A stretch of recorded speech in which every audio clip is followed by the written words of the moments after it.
बिस्मिल्लाहिर्रहमानिर्रहीम। अस्सलाम वालेकुम। कैसे हैं आप लोग? ठीक ठाक हैं? हमारी दुआ है अल्लाह पाक आपको हमेशा खुश रखे, हंसता मुस्कुराता रखे। आज हम बनाने जा रहे हैं बहुत ही ज़बरदस्त स्नैक्स जो कि बॉयल आलू से बनेंगे। लेकिन उससे पहले हमने साइज़ का प्याज ले लिया है, जिसको बारीक बारीक काट लिया है। देखिए इस तरह।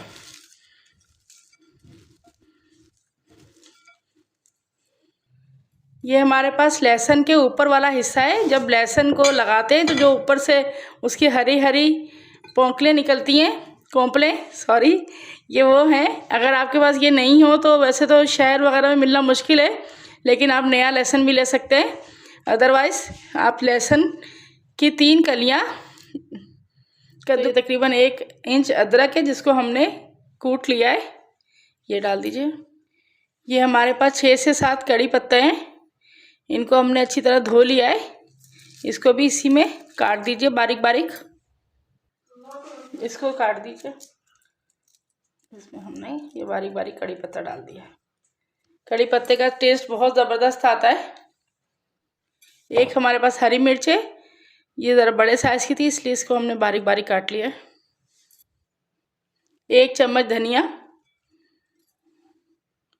अब 1 ही चम्मच हमारे पास कुटा हुआ धनिया है, जिसको हमने हल्का हल्का साबुत धनिया को कूट लिया है। इसको पाउडर नहीं डालना है, इसको कूट के डालना है।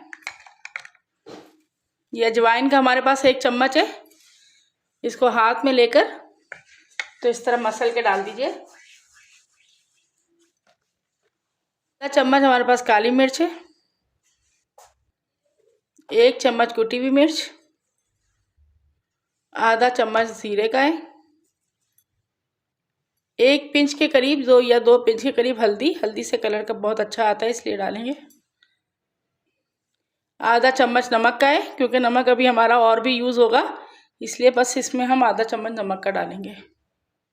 इन सब चीज़ों को एक दफ़ा हाथ से अच्छी तरह मसल लीजिए ताकि प्याज हमारा थोड़ा थोड़ा सा अपना पानी छोड़ दे और प्याज के तमाम रिंग्स जो हैं आपस में से अलहदा हो जाएं।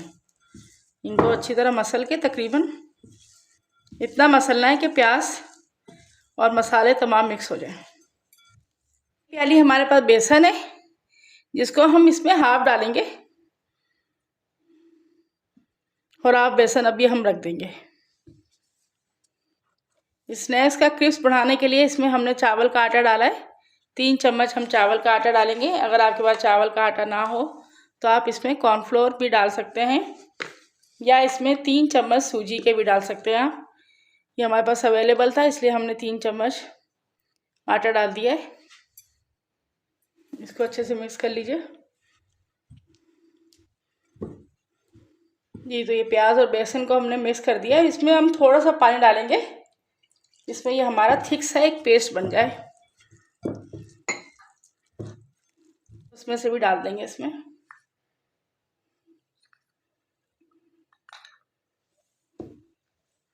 इसको भी अच्छे से मिक्स कर लीजिए। जी, तो ये बेसन का मसाला कुछ इस तरह का होना चाहिए, बहुत थिक नहीं, जिस तरह एक डो होती है इसी तरह का। इसको तकरीबन हम 10 मिनट के लिए ढक के रख देते हैं, जब तक कि हम अपना आलू का बैटर तैयार करते हैं। आलू का मसाला तैयार करने के लिए हमारे पास ये 5 आलू हैं नॉर्मल साइज़ के। इसको हम कद्दूकश कर लेंगे ताकि इसमें किसी तरह का कोई लम्स ना रहे।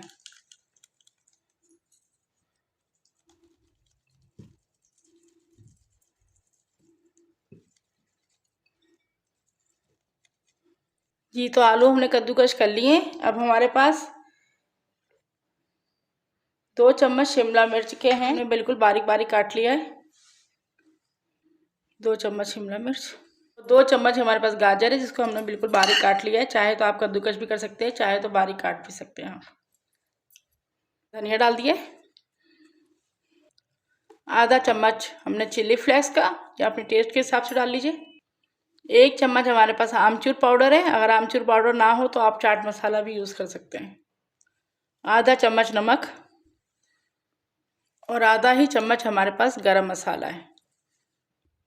इन तमाम चीज़ों को मिक्स कर लीजिए। और मसाले अब अपनी टेस्ट के हिसाब से कम और ज़्यादा भी कर सकते हैं। आलू का मसाला अच्छे तैयार हो गया है।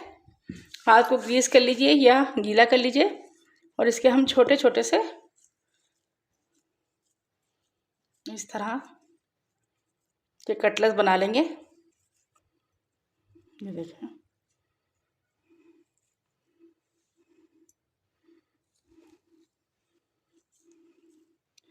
ये खाने में बहुत ज़्यादा मज़ेदार होते हैं। और आजकल सर्दियां हैं तो सर्दियों में सब्जियों के साथ जो भी स्नैक्स बनाए जाते हैं उनका टेस्ट बहुत ज़बरदस्त हो जाता है।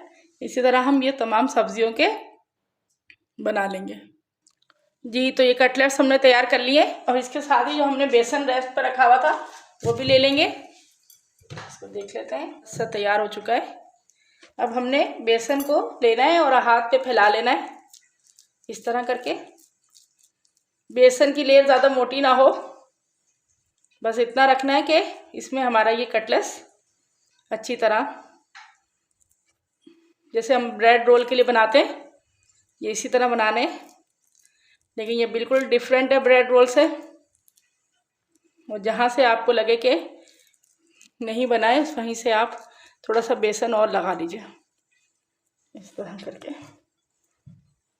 ये देखिए, ये आप देख सकते हैं कितने ज़बरदस्त बन गए। इसी तरह हम ये तमाम कटलेट्स बना लेंगे।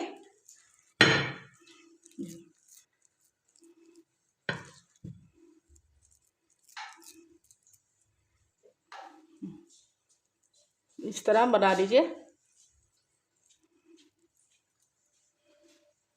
जी, तो देख सकते हैं ये हमने दूसरा कटलेट्स भी तैयार कर लिया है। इसी तरह हम ये तमाम कटलेट्स तैयार कर लेंगे। जी, तो देख सकते हैं आप ये कटलेट्स हमने तैयार कर लिए। इसे चाहे तो आप शैलो फ्राई कर लीजिए और चाहे तो डीप फ्राई। तो चले आप इसे फ्राई करते हैं। कटलेट्स को फ्राई करने के लिए हमने ऑयल डाल दिया है सॉसपैन में और कुछ चेक करने के लिए डाल दिया है कि ऑयल गर्म हो चुका है। अब इसी तरह इसको ऑयल में डाल देंगे। बिस्मिल्लाहिर्रहमानिर्रहीम।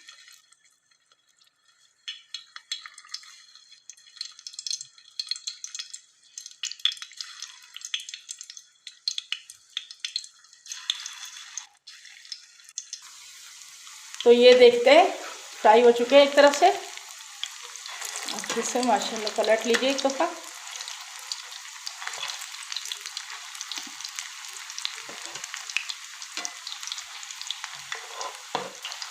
इनको इस तरफ से भी अच्छा सा गोल्डन फ्राई कर लेना है। जी, तो कटलेट्स देख सकते हैं आप फ्राई हो चुके हैं। इनको बिल्कुल हमने हल्की आंच पर फ्राई किया है ताकि बेसन हमारा अच्छे से पक जाए और वो बिल्कुल कच्चा ना रहे। ये देख सकते हैं आप कितने ज़बरदस्त गोल्डन फ्राई हो गए। अब इन्हें हम निकाल लेते हैं।